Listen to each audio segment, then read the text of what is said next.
തെരുവുനായകളുടെ ആക്രമണത്തിൽ നിയന്ത്രണം വിട്ട് കാർ മറിഞ്ഞു. ചാലക്കുടി വെട്ടുകടവ് പാലത്തിന് മുകളിൽ തിങ്കളാഴ്ച പുലർച്ചെയായിരുന്നു സംഭവം. കാറിനകത്തുണ്ടായിരുന്ന 2 പേർ തലനാരിഴയ്ക്ക് രക്ഷപ്പെട്ടു. വിദേശത്തേക്ക് പോകുന്ന സുഹൃത്തിനെ യാത്രയാക്കാനായി പോയവരാണ് അപകടത്തിൽപ്പെട്ടത്. മേലൂരുള്ള മറ്റൊരു സുഹൃത്തിനെ കൂടെ കൂട്ടാനായാണ് ഇവർ വെട്ടുകടവ് പാലം വഴി പോയത്. പാലം കയറിയതോടെ തെരുവുനായക്കൂട്ടം കാറിന് നേരെ പാഞ്ഞെടുത്തു.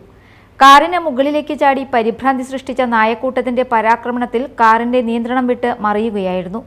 തുടർന്ന് റോഡിലൂടെ നിരങ്ങിയ കാർ പാലത്തിന്റെ കൈവരികളിൽ ഇടിച്ചു നിന്നു. കൈവരികൾ തകർന്നിരുന്നെങ്കിൽ കാർ പുഴയിലേക്ക് പതിക്കുമായിരുന്നു. ചാലക്കുടി മേഖലയിൽ തെരുവുനായശല്യം രൂക്ഷമായിരിക്കുകയാണ്.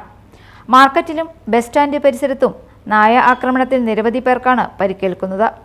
തെരുവുനായശല്യത്തിന് ശാശ്വതമായ പരിഹാരം കാണണമെന്നാണ് നാട്ടുകാർ ആവശ്യപ്പെടുന്നത്. Media time, Chalakudy.